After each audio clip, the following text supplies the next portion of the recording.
Des centaines de passagers ont finalement pu quitter le Diamond Princess après une quarantaine de 14 jours.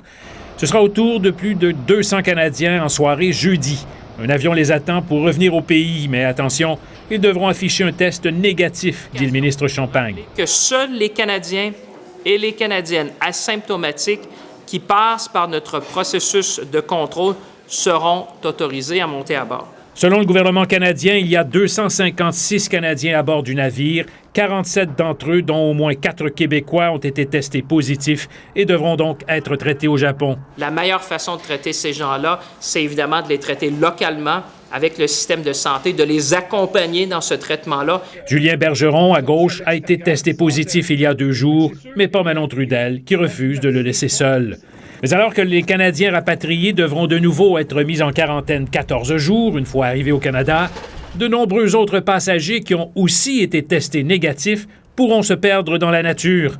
Or, des informations circulent à l'effet que 14 passagers évacués il y a quelques jours ont développé des symptômes après avoir quitté le navire.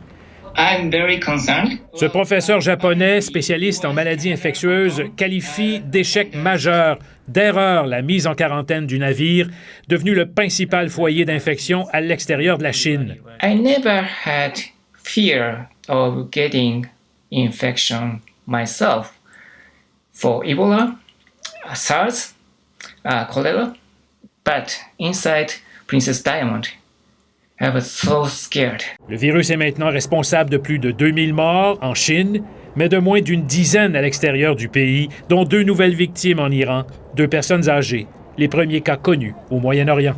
Sylvain Drapeau, TVA Nouvelles.